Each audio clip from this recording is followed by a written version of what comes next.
Hey brother, welcome back to this Making of a Nice Guy series. Now in this video I have created some notes for myself that I'm going to reference real quick here.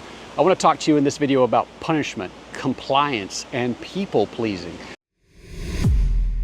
I want to talk to you about what it means to live in a strict disciplinarian household where you're always in trouble, where you always have to ask for permission for everything, where you really don't have a lot of opportunities to do things right. Now, I know in today's society, maybe we feel like children don't have enough discipline. Maybe there's not enough rules for them to follow. In fact, maybe they get to do pretty much anything they want in comparison to how we grew up.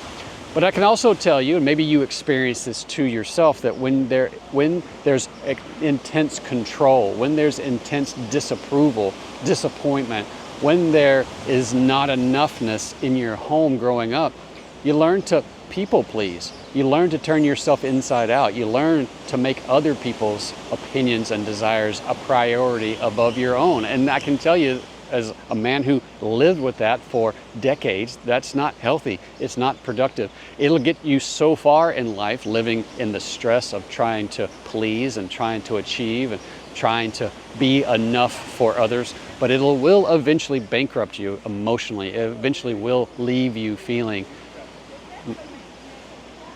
unhappy, dissatisfied, and broken.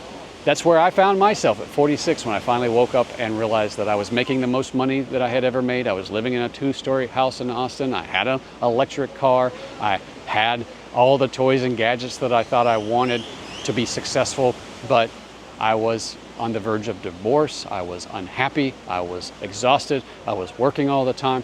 I had no friends or outside activities. I had no life. I had no sense of self. I didn't know who I was or what I wanted or where I was going or how I wanted to spend my time or really who I wanted to spend my time with. I thought I wanted to spend all my time with my wife, that she was my emotional support human.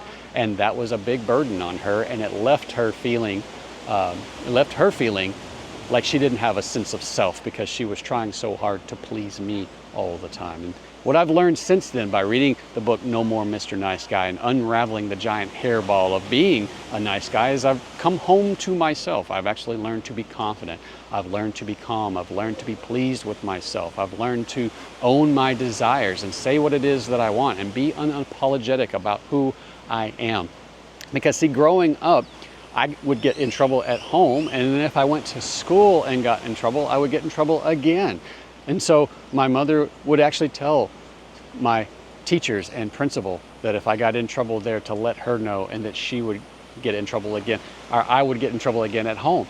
And then when I went into the military, it turns out you experience a little bit of the same thing. You can be in trouble out in town, out in the civil law, and then when you come back into the military on base, that you can be in trouble by the military justice system. And so this double jeopardy was something that I lived in as a youth growing up, and I also lived in that as a young man in my early 20s.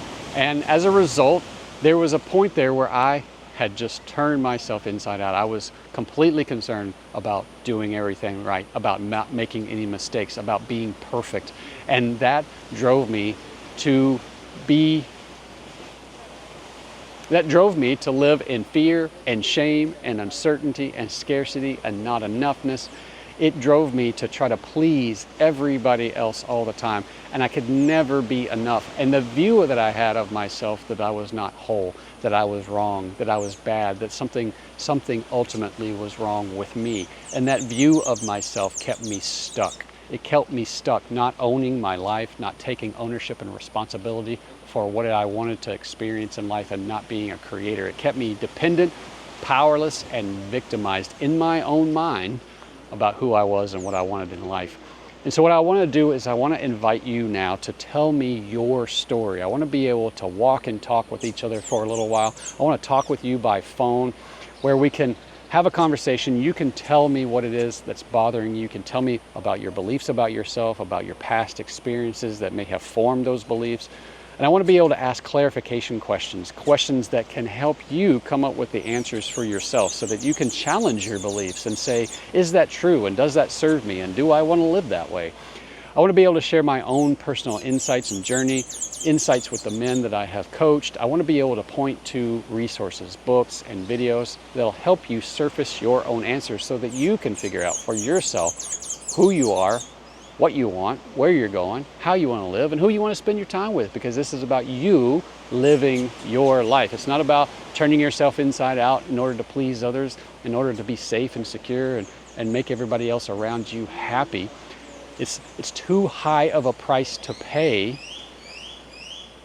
to make everybody else happy if you sacrifice you in the process, if you erode you, if you lose you in the process. That's not how we're meant to live.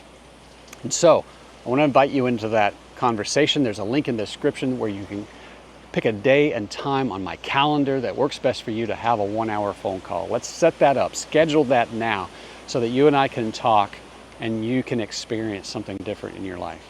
And until then, brother, be kind to yourself, and I'll talk to you soon.